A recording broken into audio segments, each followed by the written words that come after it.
I guess all you Allstate enthusiasts must have got some people interested in that last video, because I had quite a few people asking me questions about what I did to paint that thing. And maybe I didn't explain it good enough in the video, because I didn't talk too much about the paint. But I did show you where I was using this little, it's like an airbrush gun here for spraying with. But in order to do that, you either need a little tiny compressor like this one, which is useful for airbrushing. That's a good thing to have. And you need a lot of other things when you're painting with automotive paint. First thing I did was I primed the metal. I used this primer surfacer. You can put it up there maybe. I got that off of eBay, I guess, but you can buy it in any Walmart or any place, auto parts store. And these primers, this is a Rust-Oleum automotive primer. You want to look for something that's wet sandable. You want to be able to sand it, and that's what gives you a nice smooth finish. And if you're doing something that has a lot of orange peel or something, or seems like kind of a rough paint on there, you can wet sand it using a sanding block like that. Now this is a rubber block, it's pretty heavy, and you put sandpaper in there like that. It just fits with a couple of nails in there.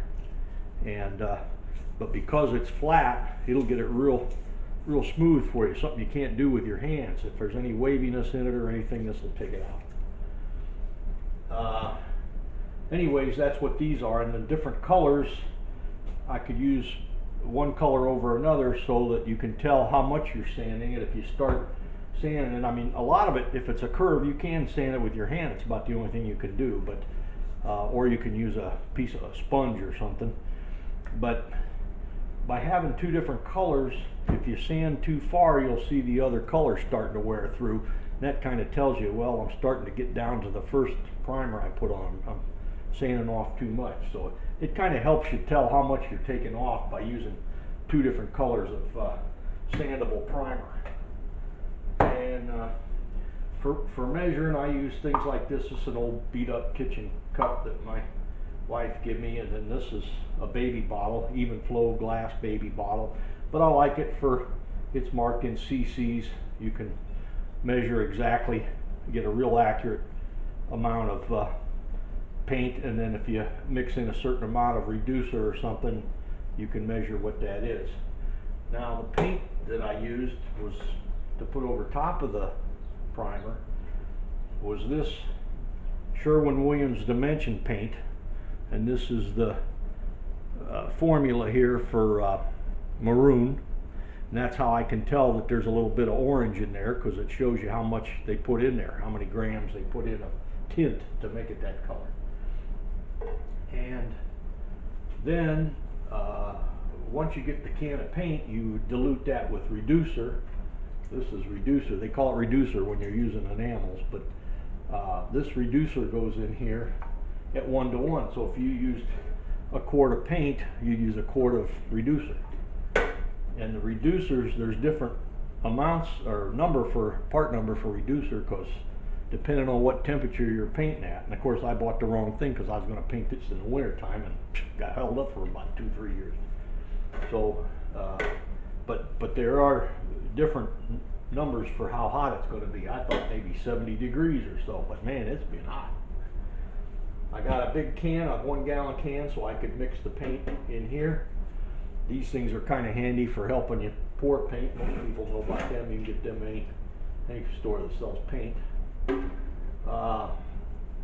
that's what you use to put the color on, to spray it on over the primer.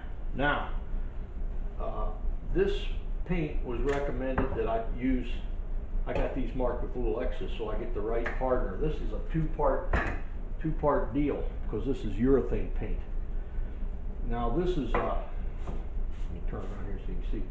This is a urethane primer, which is kind of, urethanes are kind of rubbery stuff. And when you mix this hardener in with it, you pour a certain amount of this in there. They give you instructions to tell you how much.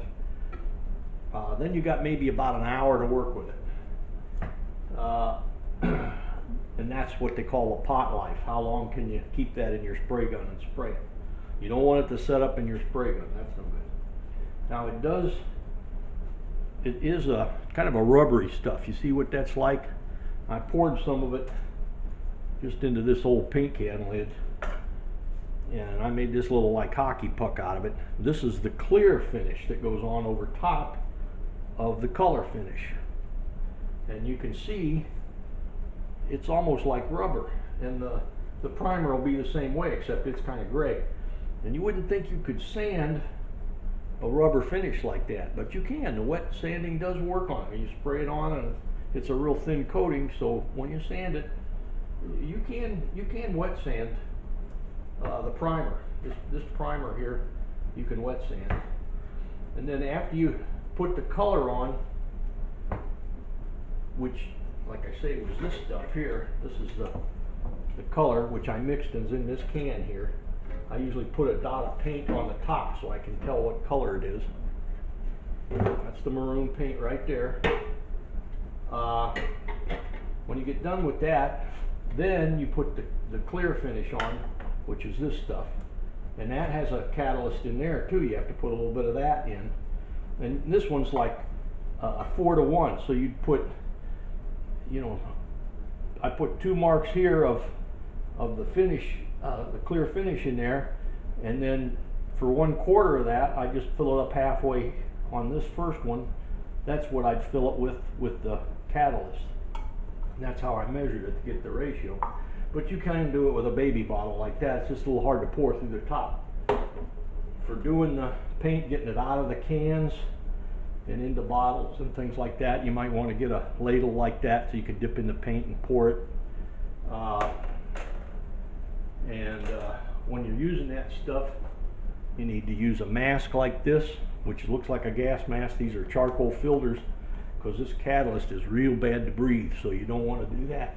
So you need to get one of these painting masks like that. And these unscrew. You can change these every so often, but they're full of charcoal in there, I think, that keeps you from breathing bad stuff. The other thing you need then, before you paint something, you know, after you spray some paint on, you're going to put another coat on, or it's been setting overnight. This is what they call Clean Easy.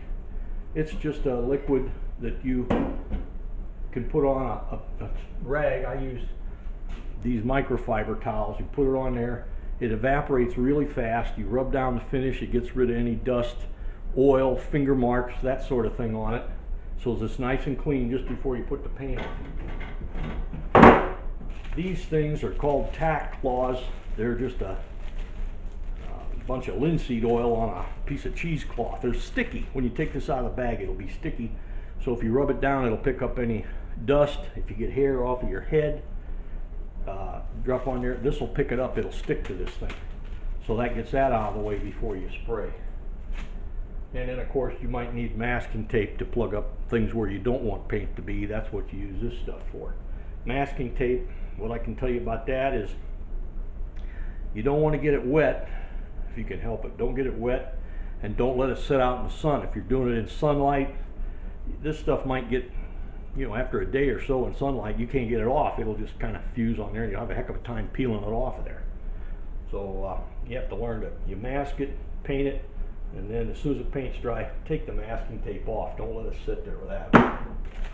So anyways, that's the way I did it. Now I'm going to show you how I wished I had done it and tell you why. I told you that I thought this one-step spray can paint job worked just as well, and I think I got a color that pretty close matches the maroon that I wanted. The Sears catalog just told you the Allstate bikes were maroon. Well, there may be different shades of maroon. I don't know. But I used the same primers. Like I said, these I put on there for as a primer. It's sandable. It takes out a lot of little defects, things like that, and gets you a nice smooth surface that the paint will really stick to. Then after you do that, you can go over it with a tack rag if you want. Make sure there's no dirt in it. But after, these both dry very fast. These are lacquers and they sand very easily. If you're pushing hard, you're sanding wrong. You just wet sand it real lightly, and then you gotta, rinse it off with water or a damp rag or something to get the paint off there. If you dry sand something, your paint will load up in your sandpaper like that. Where wet sand, and it'll stay pretty good, and the paper lasts a long time. If you rinse it, and the paint will wash right off there, so it's easy to sand. Now that on there, I use like a 600 grit, which is, it comes like this, and the 600 grit's what I used for that.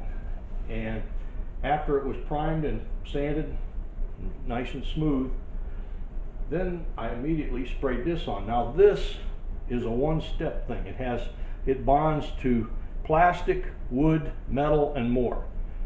It's called gloss cranberry, which this is about the color, which is what got me interested in it. You get this at Walmart. You can get it at Menards, probably Lowe's would have it too. It's a Rust-Oleum color, and it's called American Accents. It's interior, exterior paint for indoor, outdoor, you see. And it has a built-in primer, paint plus primer. I guess you can see that on there.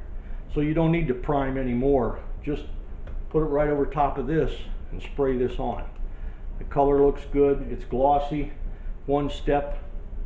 And there's a picture I'm going to show you that you can see that you can't tell the difference between this stuff and the automotive primer. And it doesn't have any clear coat on it yet. But I can clear coat it, which I probably will do. You get the same stuff. This is the clear coat for it, ultra cover gloss clear, and so you can put that over top of this paint. Usually when I do that, the one part I do different is the gas tank, because if you clear coat a gas tank, you want to make sure that paint is really dry, because gasoline could take it off when it's new. So I'll put it inside an oven at about 150 degrees. If you got of course you want to make sure the gas tank's empty and there's no gas in it. You can warm up a gas oven to 150 degrees, something like that, and then just shut off the gas and put it in there and let it cool off with that in there, just so that the metal gets up to 150 degrees or so, and then it'll dry that paint real fast. So that's what I wished I would have done it, but the reason I didn't, why I went with all the complicated automotive stuff and the spray gun and everything, is because I didn't think I could get the right color. I couldn't find a maroon, but this is so close, can't tell the difference. I don't think anybody can, but you look at that picture and you'll see what you think. You want to shake up your can of paint really good, and I'm not sure if you can see this or not, but I did sand a couple spots. There was some right here and a few things right here. There's a little drip or something. That spray gun I was using kind of slobbered a little bit. It's not real noticeable, and you probably wouldn't see it anyways, but I sanded that just with that little sanding block to get those little drips out of there, so they're not sticking up so much, because you might see them through this coat of paint. And what I usually do is go around the edges first, where it's kind of hard to get. That's the thing that's hard to get. And the paint comes out of these fast enough, you can be kind of fast painting it. Now something like in here, you want to coat that. That's a little hard to get at. And then maybe hit these little air ducts things here, and then we're just taking kind of methodically paint across there like that, and any place that you see where it doesn't look smooth and glossy, I'll hit it just a little bit more. Now if there's orange peel underneath, it's not going to take that out. If there's anything in that primer, it would show up, but there. That looks pretty good, I guess.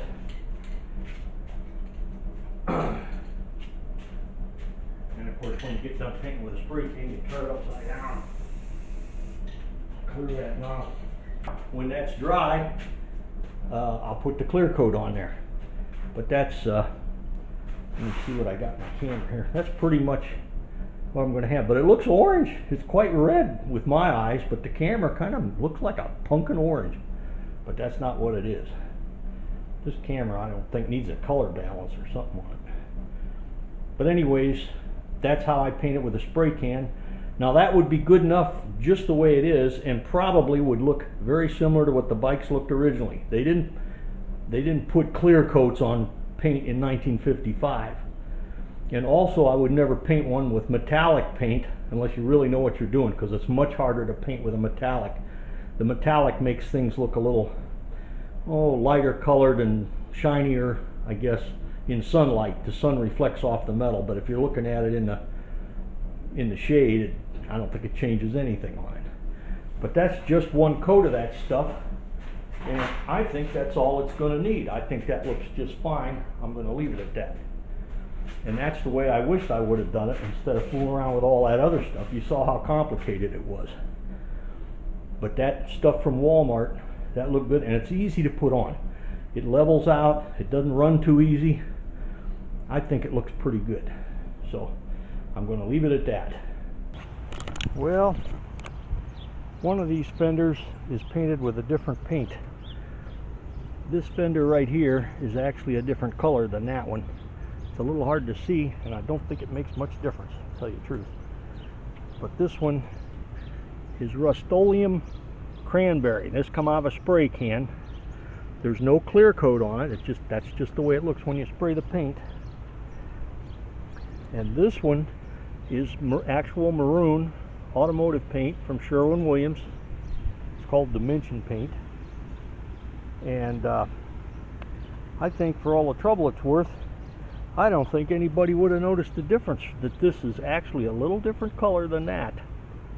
This has just a touch of blue in it. It's called Cranberry. So, not sure what the difference is there.